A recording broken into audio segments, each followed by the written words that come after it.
नमस्कार। आज हम एक ऐसी जगह की बात कर रहे हैं।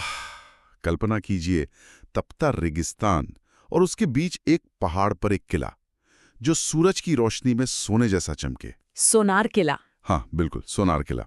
और सिर्फ किला नहीं, एक ऐसा किला जहां आज भी जिंदगी है, मतलब हजारों लोग रहते हैं। सही कहा, ये जैसलमेर का किला है और आज हम इसी की गहराई में उतरेंगे। हाँ, हमारे पास जो जानकारी है वो अलग अलग जगहों से, जैसे YouTube वीडियोस हैं, गाइडेड टूर के ट्रांसक्रिप्ट्स हैं, कुछ ऐतिहासिक बातें हैं। बिल्कुल। और हमारा मकसद यही है कि इस रेगिस्तानी किले के इतिहास, इसकी बनावट और वो दिलचस्प किस्से उनको समझें। तो फिर शुरू करते हैं एकदम बुनियाद से। ये किला कब बना, किसने बनवाया, और वो भी त्रिकूट पहाड़ी पर ही क्यों? हाँ, तो इसकी नींव रखी थी महारावल जैसल भाटी ने। जैसल भाटी। हाँ, तारीख पर थोड़ी बहस है। कुछ जगह 1155 लिखा है, कहीं 12 जुलाई 1156, पर ये पक्का है कि 12वीं सदी के बीच की बात है ये। अच्छा, और त्रिकूट पहाड़ी? वो सामरिक वजहों से, ऊंचाई पर होने से निगरानी आसान होती है, सुरक्षा बेहतर रहती है, और इसी पहाड़ी का नाम था मेरू पर्वत। मेरू। हाँ, तो जैसल ने अपने नाम और मेरू को जोड़कर शहर का नाम रखा जैसलमेर। जैसलमेर, अच्छा। और ये भाटी वंश, ये तो काफी पुराना वंश है ना, जिनका जिक्र आता है कि वो यदुवंशी हैं, मतलब भगवान कृष्ण के वंशज। हाँ बिल्कुल, वो खुद को कृष्ण का वंशज मानते हैं। इसीलिए उनकी एक उपाधि भी थी, छत्रला यादुपति। छत्रला यादुपति, इसका क्या मतलब हुआ? मतलब छत्रधारी यादवों के स्वामी। इनका इतिहास तो बहुत लंबा है। कृष्ण के बेटे प्रद्युम्न से शुरू होता है, फिर भट्टी ने भटनेर बसाया, मंगलराव ने तनोट को राजधानी बनाया, देवराज ने लोदरावा जीता, और फिर आखिर में जैसल ने जैसलमेर बसाया। और एक और उपाधि का जिक्र है शायद, उत्तर भड़केवाड़। हाँ, उत्तर भड़केवाड़, मतलब उत्तरी सीमा के प्रहरी, क्योंकि ये सीमा पर थे ना। अच्छा, उत्तरी सीमा के प्रहरी, ये टाइटल ही बताता है कि कितना महत्वपूर्ण इलाका रहा होगा ये, और शायद खतरनाक भी। बिल्कुल, सीमा पर था तो सुरक्षा तो सबसे जरूरी थी ही। तो इसी वजह से किले की बनावट और सुरक्षा पर इतना ध्यान दिया होगा। यकीनन। पर जैसलमेर किले की एक और बात है जो इसे बहुत अलग बनाती है। वो क्या? ये एक जीवित किला है, मतलब लिविंग फोर्ट। लिविंग फोर्ट मतलब? आज भी किले के अंदर लोग रहते हैं। हमारे स्रोतों के हिसाब से करीब 3000 से 4500 लोग। सच में? किले के अंदर? हाँ, उनके घर है, दुकानें हैं, कैफे हैं। पहले यहाँ ज्यादातर राजपूत और ब्राह्मण परिवार रहते थे, और कई तो आज भी वहीं हैं। अरे वाह, ये तो कमाल की बात है। इतिहास और आज की जिंदगी एक साथ। बिल्कुल, ऐसा संगम कम ही मिलता है। और वो जो इसका नाम है सोनार किला, वो सोने जैसा रंग, वो है यहाँ के पत्थर का जादू। पीला बलुआ पत्थर, जब सूरज की रोशनी पड़ती है ना, खासकर सुबह और शाम, तो सोने जैसा चमकता है। अच्छा, इसीलिए सोनार किला या स्वर्णगिरी कहते हैं। हाँ, और सत्यजीत रे की फिल्म सोनार किला ने तो इसे और भी मशहूर कर दिया। हाँ, वो फिल्म तो बहुत फेमस हुई थी। अच्छा, और हमने सुना है कि इससे बनाने का तरीका भी बड़ा अनोखा था, बिना चूने या सीमेंट के। हाँ, ये इसकी एक और खासियत है। देखिए, रेगिस्तान था, पानी की भयंकर कमी, तो भारी पत्थरों को जोड़ने के लिए चूना गारा इस्तेमाल करना मुश्किल था। तो कारीगरों ने क्या किया, पत्थरों को ही इस तरह से तराशा कि वो एक दूसरे में फंस जाएं, इंटरलॉक हो जाएं। इंटरलॉकिंग सिस्टम पत्थरों का। हाँ, एक गाइड ने बड़े अच्छे से समझाया था। पत्थर के ऊपर पत्थर रख के बनाया है। सोचिए, करीब 850 साल पहले की तकनीक। गजब है, मुश्किल हालात में कैसी इंजीनियरिंग। अच्छा, अब जरा इसकी सिक्योरिटी पे आते हैं। किले में घुसना आसान तो नहीं रहा होगा? गेट्स वगैरह का क्या सिस्टम था? बिल्कुल आसान नहीं था। मेन गेट है अक्खे पोल, उसके बाद सूरज पोल, गणेश पोल, हवा पोल, कई गेट हैं। हवा पोल? मजेदार बात, अंदर जाने का रास्ता सीधा नहीं है, टेढ़ा मेढ़ा है, जिगजैग। जिगजैग? वो क्यों? दो कारण थे। एक तो दुश्मन की फौज, खासकर हाथी घोड़े, तेजी से अंदर न घुस पाएं, उनकी स्पीड कम हो जाए। अच्छा। और दूसरा, कंफ्यूज करने के लिए। एक गेट से अगला गेट दिखता ही नहीं था, पता ही नहीं चलता था आगे क्या है।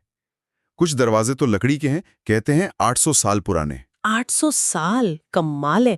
और बुर्ज, दीवारों पर वो जो गोल गोल बने होते हैं, हाँ, बुर्ज, वो भी सुरक्षा का बहुत अहम हिस्सा थे। कुल 99 बुर्ज हैं किले में। 99? हाँ, और ये सिर्फ देखने के लिए नहीं थे। इनमें ऊपर से दुश्मन पर गरम तेल या पानी डालने के लिए छेद बने होते थे। ओहो। और गाइड बताते हैं कि हर बुर्ज पर बड़े बड़े पत्थर रखे रहते थे 50-100 किलो के।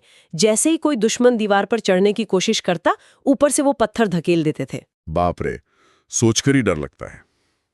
ये तो हुई बाहर की सुरक्षा। किले के अंदर क्या था? महल, मंदिर, आम लोग कहाँ रहते थे? अंदर तो पूरी एक दुनिया थी। राजा का महल अलग, रानी का अलग, पर अंदर से जुड़े हुए थे। अच्छा। और एक चीज गाइड बताते हैं, राजा के महल की खिड़कियां खुली होती थीं, पर रानी महल की बंद, मतलब झरोखे होते थे बस। पर्दा प्रथा की वजह से? हाँ, बिल्कुल। रानियां झरोखों से बाहर देख सकती थीं, पर बाहर से कोई उन्हें नहीं देख सकता था। और राजा के महल में क्या खास था? सुनने में आया हथियार वगैरह भी रखे हैं। हाँ, महल के अंदर उस जमाने की चीजें हैं। पत्थर पे इतनी बारीक नक्काशी है कि लकड़ी जैसी लगती है। हवा के लिए झरोखे, छतें लकड़ी की हैं। कहते हैं गर्मी में ठंडी और सर्दी में गर्म रहती हैं। अच्छा। कुछ पुराने हथियार भी हैं, जैसे खुखरी, तलवारें। एक गाइड बता रहे थे कि चामुंडा देवी मंदिर में पहले बलि में इस्तेमाल होने वाली तलवारें भी थीं, पर बाद में इंदिरा गांधी ने रोक लगा दी थी, रेशमा और शेरा फिल्म के बाद। ओहो। एक पुरानी टोपीदार बंदूक का जिक्र है, जिसे ऊंट पर रखकर 2 लोग चलाते थे, और एक गोपी नाम की चीज जो शायद पुरानी लैंडमाइन जैसी थी। अच्छा। और सिंहासन? राजा का सिंहासन चांदी का था और उस पर सोने का छत्र लगा होता था। सिंहासन पर एक तलवार रखी रहती थी हमेशा। तलवार? वो क्यों? वो इस बात का प्रतीक थी कि राजा जीवित है और वंश चल रहा है। भाटी वंश तो खुद को कृष्ण का वंशज मानता है ना। हाँ। तो गाइड बताते हैं कि अभी जो राजा हैं चैतन्य राज सिंह, वो इसी वंश की 159वीं पीढ़ी के हैं। 159वीं पीढ़ी? बाप रे। अच्छा, एक और बात सुनी थी, राजा के सोने की जगह, मतलब पलंग, बहुत छोटा होता था। हाँ, ये भी एक दिलचस्प बात है। कहते हैं राजा की चारपाई छोटी होती थी। पर क्यों? इसके पीछे लॉजिक ये देते हैं कि छोटी चारपाई पर आलस नहीं आता। दुश्मन का खतरा रहता था तो राजा को हमेशा चौकन्ना रहना पड़ता था, ताकि जरूरत पड़ने पर फौरन उठ सकें और कोई नीचे छिप भी नहीं सकता। अच्छा, ये भी सिक्योरिटी का ही हिस्सा था एक तरह से। हाँ, और चांदी के बर्तन इस्तेमाल करते थे। माना जाता था कि चांदी में जहर मिला हो तो वो काली पड़ जाती है। ये तो सुना है। ये छोटी छोटी बातें उस टाइम की लाइफस्टाइल और असुरक्षा को दिखाती हैं। बिल्कुल। ये तो हुई शाही बात है। किले में मंदिर भी बहुत होंगे। जैन मंदिरों का काफी जिक्र आता है। हाँ, मंदिर तो कई हैं। चामुंडा देवी मंदिर है, रामदेव जी का मंदिर है, लेकिन जैन मंदिर वो वाकई में खास हैं। क्या खास है उनमें? किले के अंदर 8 जैन मंदिर हैं और इन्हें बनाने में कहते हैं 200 साल लगे थे। 200 साल? हाँ, अमीर जैन व्यापारियों ने बनवाए थे। इनकी मूर्तियां जैसलमेर की पुरानी राजधानी लोदरंगा से लाई गई थीं और पत्थर की नक्काशी लाजवाब है। कहते हैं कुल 6,666 मूर्तियां हैं। चंदन घिसकर मूर्तियों पर लेप करने की भी परंपरा थी। कमाल की कारीगरी होगी। अच्छा, और आम लोग, उनकी हवेलियां, चौक वगैरह? किले के अंदर व्यापारियों की हवेलियां भी नहीं थीं, पर जो सबसे फेमस पटवों की हवेली है वो किले के ठीक बाहर है। सलीम सिंह की हवेली का भी जिक्र आता है। वो एक दीवान थे। हाँ, सलीम सिंह का नाम सुना है। किले के अंदर दशहरा चौक जैसे खुले मैदान थे जहां त्योहार होते थे, राजा दर्शन देते थे। होली चौक था जहां होली खेली जाती थी, और वहां पानी का पानी इकट्ठा करने का भी इंतजाम था। पानी? जैसलमेर में तो पानी हमेशा से बड़ी समस्या रही होगी। वो कहावत भी तो है एक। हाँ, बहुत मशहूर है। घोड़ा कीजिए काठ का, पिंड कीजिए पाषाण, बख्तर कीजिए लोहे का, तब पहुंचे जैसाण। हाँ, इसका मतलब क्या है ठीक से? मतलब जैसलमेर पहुंचना इतना मुश्किल था कि आपको लकड़ी का घोड़ा चाहिए जो थके नहीं, पानी न मांगे, पत्थर जैसा शरीर जो भूख प्यास सह सके, और लोहे का कवच जो रेगिस्तान की गर्मी झेल सके। बाप रे, ये कहावत ही बता देती है कि जिंदगी कितनी कठिन थी वहां। बिल्कुल। हालांकि बाद में इंदिरा गांधी नहर आई तो हालात काफी सुधरे। इतनी मुश्किलों के बाद भी ये किला आबाद रहा, यही बड़ी बात है। लेकिन जैसलमेर के इतिहास में एक चीज है जो शायद सबसे ज्यादा लोगों को याद रहती है, ढाई साके। ये साका क्या होता है और ये ढाई क्यों? साका ये राजपूतों की एक युद्ध परंपरा थी। बहुत ही एक्सट्रीम सिचुएशन में होती थी, जब हार पक्की हो और इज्जत बचाने का कोई और रास्ता न हो। इसमें 2 चीजें होती थी, जौहर और केसरिया।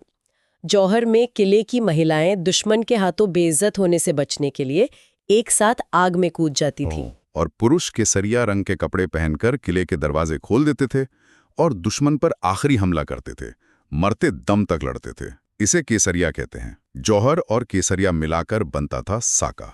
बहुत ही भयानक परंपरा थी ये तो। और जैसलमेर में 2.5 हुआ है, मतलब 2 पूरे और 1 आधा। हाँ, यही जैसलमेर की अनोखी बात है। 2 पूरे साके हुए और 1 आधा। पहला साका हुआ राजा मूलराज प्रथम के टाइम, लगभग 1299 में। दिल्ली का सुल्तान था अलाउद्दीन खिलजी। खिलजी? क्यों हमला किया उसने? कहते हैं कि भाटी राजकुमारों ने खिलजी का कोई शाही खजाना या घोड़े लूट लिए थे, तो खिलजी ने हमला कर दिया। अच्छा। और दूसरा साका दूसरा हुआ रावल दूदा या दुर्जन साल के समय, शायद 1352 के आसपास। इस बार दिल्ली का सुल्तान था फिरोज शाह तुगलक। वजह इस बार भी भाटियों की लूटपाट बताई जाती है। इन दोनों में जौहर भी हुआ और केसरिया भी। तो ये 2 पूरे साके हो गए, फिर वो आधा साका, वो कैसे? ये कहानी रावल लूणकरण के समय की है और ये शायद सबसे दुखद है। कंधार के एक अफगान सरदार था अमीर अली।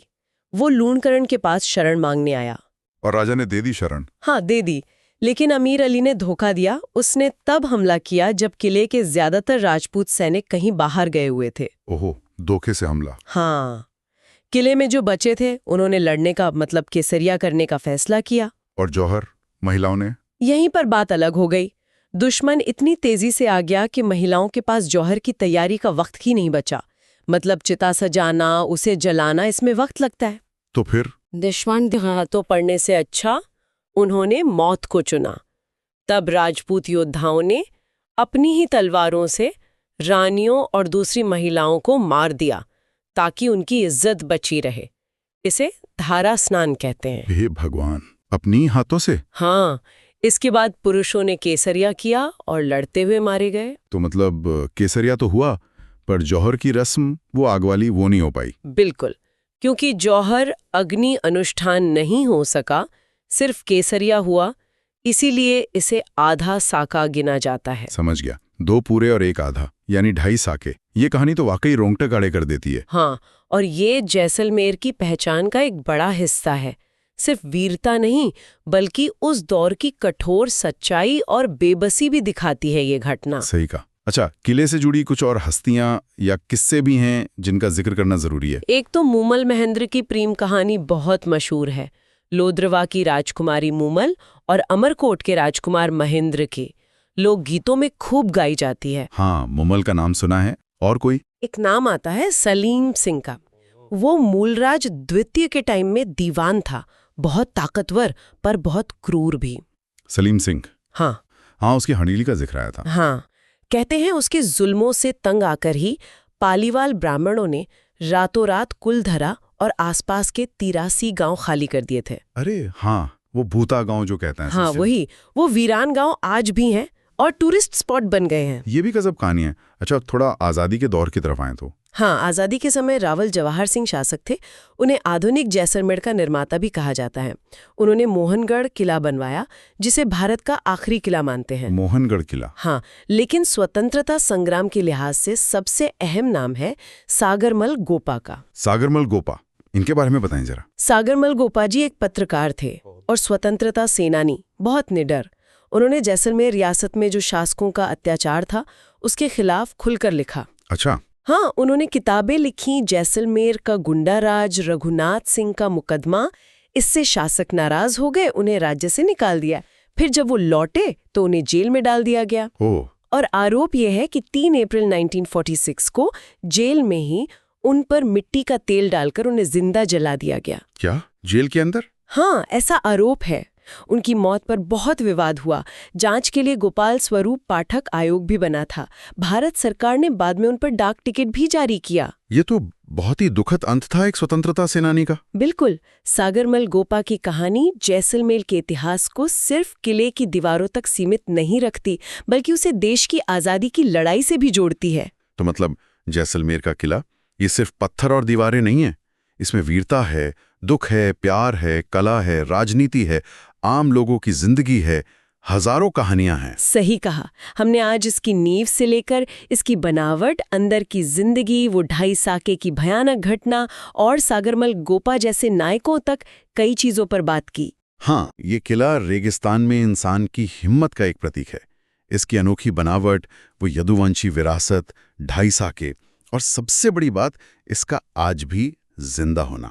बिल्कुल, ये सब मिलकर इसे भारत के सबसे खास किलों में से एक बनाते हैं। और इन किस्सों को जानना सिर्फ इतिहास को जानना नहीं है, ये सोचने पर भी मजबूर करता है कि वक्त कैसे बदलता है और कैसे कुछ चीजें सदियों तक अपनी पहचान बनाए रखती हैं। और यही हमें आज के हमारे आखिरी सवाल या विचार की तरफ लाता है। जरा सोचिए, जब कोई किला सैकड़ों साल से खड़ा ही नहीं है, बल्कि उसमें आज भी लोग रह रहे हैं, दुकानें चल रही हैं, जिंदगी धड़क रही है, तो क्या वो सिर्फ एक ऐतिहासिक स्मारक है? अच्छा सवाल है। या फिर वो इतिहास और वर्तमान के बीच का एक पुल है जो लगातार बन रहा है, बदल रहा है, और 2.5 साके जैसी दर्दनाक कहानियां वो आज भी उस जगह की पहचान को, वहां के लोगों की सोच को